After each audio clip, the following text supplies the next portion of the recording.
मैंने कहा ना कि मैं ये शादी नहीं करूंगी तो नहीं करूंगी। आखिरकार आपको इस लड़के में पसंद ही क्या आ रहा है? बस शालिनी बेटा, बहुत हुआ। बचपन से तुम्हें इतना लाड़ प्यार दिया, लेकिन इसका मतलब ये नहीं कि तुम्हारे हर बात में साथ दूंगा। अरे हर्ष दिखने में भले ही ज्यादा सुंदर नहीं है, लेकिन वो बहुत अच्छा लड़का है और तुम्हें बहुत प्यार करेगा। तुझे शादी के लिए हाँ करना ही होगा, तुझे हमारी कसम। शालिनी दिखने में काफी ज्यादा सुंदर थी, इसलिए शालिनी को अपना जीवन साथी अपनी ही तरह चाहिए था। लेकिन इस बार माता पिता के पसंद के चलते शालिनी को हर्ष के लिए हाँ करना पड़ता है। समय गुजरता है और आज शालिनी की शादी होती है। हे भगवान, कहाँ फंस गई मैं। मन तो कह रहा है कि मंडप से उठकर भाग जाऊं। शालिनी इतना बोल ही रही होती है कि तभी रस्म के लिए उसके जेठ और जेठानी आते हैं। शालिनी जैसे ही अपने जेठ को देखती है, ओह माय गॉड, ये सच में मेरा जेठ है। यार ये कितने हैंडसम है। मुझे तो यकीन ही नहीं हो रहा है कि हर्ष इनका भाई है। कहाँ ये और कहाँ ये चपड़ गंजू। हर्ष भले ही दिखने में एक नॉर्मल सा लड़का था, लेकिन हर्ष का बड़ा भाई आनंद काफी ज्यादा हैंडसम था, जिसके चलते शालिनी अपनी शादी के दिन ही अपने जेठ आनंद को उसकी पर्सनालिटी की वजह से अपना दिल दे बैठती है। शालिनी बहू, ये खीर तो बड़ी स्वादिष्ट बनी है, मुझे एक कटोरी और खीर दे दो। शालिनी मानना पड़ेगा, आज की खीर तो सच में बहुत ही बढ़िया बनी है। सच्ची जेठ जी? तो फिर एक कटोरी खीर से काम थोड़ी ना चलेगा। ये लीजिए और खीर लीजिए। शालिनी आनंद के बिल्कुल करीब जाकर उसे खीर परोसने लगती है, जिससे आनंद को थोड़ा अनकंफर्टेबल महसूस होता है। ऐसे ही एक हफ्ते गुजर जाते हैं और आज पूरा परिवार साथ में बाहर जा रहा होता है। शालिनी जानबूझकर जल्दी से गाड़ी की फ्रंट सीट पर जाकर बैठ जाती है, क्योंकि गाड़ी कोई और नहीं बल्कि आनंद चलाने वाला। अरे शालिनी, तुम तो यहाँ आगे बैठ गई। हमेशा मैं ही आनंद के साथ बैठती हूँ। भाभी, वो मेरा गाड़ी में जी मचलता है, इसीलिए मैं हमेशा आगे की तरफ ही बैठती हूँ। चलो ठीक है, कोई बात नहीं। अगर तबीयत खराब लगे तो मुझे बता देना। शालिनी सारे रास्ते बस आनंद को ही देखे जा रही थी।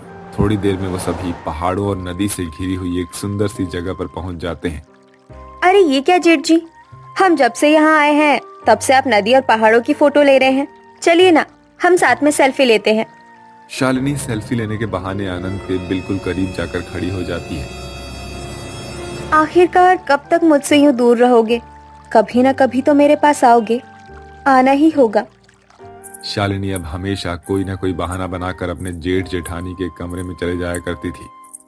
संगीता, शाम को रेडी रहना, आज हम मूवी देखने जाएंगे। कितना टाइम हो गया ना, हमने एक दूसरे के साथ समय नहीं बिताया। आनंद, मैं कब से आपके साथ कहीं बाहर जाना चाहती थी, लेकिन आज हम फाइनली कहीं बाहर जाएंगे। आनंद संगीता एक दूसरे का हाथ पकड़कर प्यार भरी बातें करने लगते हैं और तभी बिना दरवाजा खटखटाए शालिनी अपने जेठ जेठानी के कमरे में आ जाती है। शालिनी को एकदम से आता देखकर आनंद और संगीता एक दूसरे का हाथ छोड़ देते हैं। जेठ जी, आप यहाँ हैं और मैं आपको पूरे घर में ढूंढ रही थी। वो मुझे अलमारी के ऊपर से कुछ सामान निकालना था, तो क्या आप मेरी मदद कर देंगे? शालिनी आनंद को अपने साथ अपनी मदद के लिए ले जाती है, जिसे देखकर संगीता को पहली बार ये काफी अजीब लगता है। और ऐसे ही एक दिन, अरे यार, ये शर्ट का बटन कैसे टूट गया? आज तो मुझे मीटिंग में शर्ट पहननी थी। संगीता को भी क्या भी बाहर जाना था, अब मैं क्या करूं यार। आनंद इतना बोल ही रहा होता है कि तभी अपनी सारी मर्यादा को भूलते हुए बेशर्म देवरानी अपने जेठानी के कमरे में आती है। क्या हुआ जेठ जी, आप कुछ परेशान लग रहे हैं? मुझे मीटिंग में यही शर्ट पहननी थी और मेरे शर्ट का बटन टूट गया है। संगीता भी बाहर है और मुझे मीटिंग के लिए लेट हो रहा है। आज मैं आपकी शर्ट का बटन लगा देती हूँ। नहीं, इसकी कोई जरूरत नहीं है, मैं दूसरी शर्ट पहन लूंगा। अरे जेठ जी, एक बार मुझे मौका तो देकर देखिए। शालिनी आनंद का शर्ट का बटन लगाने के बहाने उसके करीब जाने लगती है, जिसे देखकर आनंद कहता है, शालिनी, ये तुम क्या कर रही हो? अरे भूलो मत, मैं तुम्हारा जेठ हूँ। जेठ जी, क्यों आप मुझसे इतना दूर दूर भागते हैं? आखिरकार क्या कमी है मुझ में? मैं संगीता से हर चीज में अच्छी हूँ। आखिरकार कब तक उस संगीता से प्यार करते रहेंगे? थोड़ा प्यार मुझसे भी कर लीजिए। शालिनी आनंद के दिल में अपने प्यार की आग लगाकर वहां से चली जाती है। आनंद सारी रात शालिनी की बातों को सोचता रहता है और आधी रात शालिनी को मैसेज करके फौरन छत पर बुलाता है। शालिनी, सही कहा था तुमने, मैं कब तक संगीता से ही प्यार करूंगा। माँ की वजह से मैंने संगीता जैसी सीधी सादी लड़की से शादी कर ली। मुझे तो हमेशा से तुम जैसी खूबसूरत मॉडर्न स्टाइलिश लड़की चाहिए थी। आनंद शालिनी को गले लगा लेता है और शालिनी भी इस मौके को कैसे जाने देती। और यहीं से अब जेठ और देवरानी के बीच एक नाजायज संबंध शुरू हो जाता है, जिसका पता ना तो संगीता को होता है और ना ही हर्ष को। दोनों जेठ देवरानी अपने रिश्ते की मर्यादा को तार तार करते हुए बेशर्मी की सारी हदें पार कर देते हैं। वैसे शालिनी, कल तुम उस लाल साड़ी में बहुत ही सुंदर लग रही थी। मेरा मन कर रहा था कि तुम्हें बस सबके सामने गले लगा लूं। तो लगाया क्यों नहीं?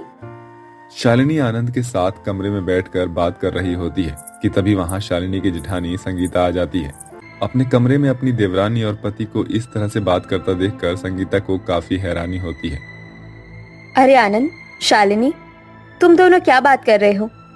अरे वो मेरे सर में दर्द हो रहा था तो बस शालिनी से मैंने अपनी दवाई मंगवाई थी। आनंद बहाना बना देता है और शालिनी इस बहाने का फायदा उठाकर कमरे से बाहर निकल जाती है। संगीता भले ही इन सब चीजों को नजरअंदाज कर रही थी, लेकिन संगीता के साथ मनोरमा इन चीजों को नजरअंदाज नहीं करती है। संगीता बहू, मुझे तो कुछ ठीक नहीं लग रहा है।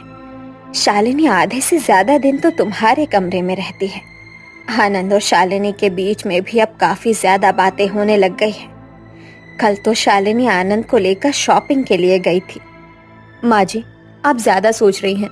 वो तो कल हर्ष को किसी जरूरी काम से बाहर जाना पड़ा, इसलिए शालिनी आनंद के साथ चली गई। तुझे भी अब ज्यादा सोचने की जरूरत है, कहीं ये तेरी देवरानी तेरी सौतन ना बन बैठे।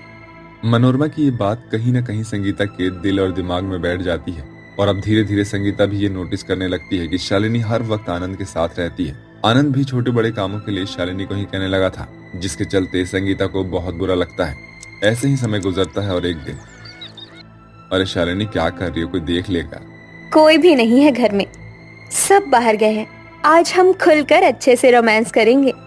शालिनी आनंद एक दूसरे के बेहद करीब होते हैं कि तभी वहां पर अचानक से शालिनी के माता पिता संगीता, हर्ष और मनोरमा आ जाते हैं। ममता अपनी बेटी शालिनी को एक जोरदार थप्पड़ मारती है। शर्म नहीं आई अपने ही जेठ के साथ अफेयर चलाते हुए? थू है तुझ जैसी औलाद पर। आखिरकार क्या कमी रह गई थी मेरे प्यार में जो आपने मुझे धोखा दिया? मैं तो आपको खुशखबरी देने वाली थी कि आप पापा बनने वाले हैं। अब जब ये बच्चा इस दुनिया में जन्म लेगा तो मैं क्या बताऊंगी उसे, उसके बाप के बारे में। भाभी ने जब मुझे ये कहा कि तुम हमेशा भैया के साथ रहती हो और आप दोनों हद से ज्यादा घुल मिल गए हो, उसके बावजूद भी मेरा दिल नहीं माना तुम पर शक करने का। लेकिन आज जब सब कुछ अपनी आंखों से देखा तो सबके सामने अपनी घिनौनी असलियत आ जाने की वजह से शालिनी और आनंद की आंखों में काफी शर्मिंदगी थी, जिसके बाद अब वो दोनों अपने पति और पत्नी के पैर में गिरकर माफी मांगते हैं। संगीता, मुझे माफ कर दो। तुम्हारे इतना प्यार देने के बावजूद भी जाने कैसे मैं बहक गया। सब मेरी ही गलती थी। मुझे ही रुक जाना चाहिए था, लेकिन मैं नहीं रुका। मुझे माफ कर दो। आपने मुझे हमेशा प्यार दिया, इज्जत दी, मेरी हर छोटी बड़ी ख्वाहिशों को पूरा किया, लेकिन उसके बावजूद भी मैंने आपसे इतना बड़ा धोखा किया। मैं तो माफी के लायक भी नहीं हूँ। संगीता, हर्ष, हर इंसान को उसकी गलती सुधारने का एक मौका तो मिलना ही चाहिए। मेरी मानो, तुम भी इन्हें वो एक मौका दे दो। अपनी सास और माँ मनोरमा की बात सुनकर संगीता और हर्ष उन दोनों को एक मौका देते हैं, जिसके बाद अब हर्ष शालिनी को लेकर नए घर में रहने के लिए चला जाता है और अब दोनों देवरानी जेठानी अलग अलग रहती हैं। शालिनी और आनंद ने जो गलती की थी वो उसे ठीक करने की पूरी कोशिश करते हैं और अब पवित्रता और भरोसे के साथ अपना रिश्ता निभाते हैं। इसी तरह से सभी लोग खुशी खुशी रहने लगते हैं।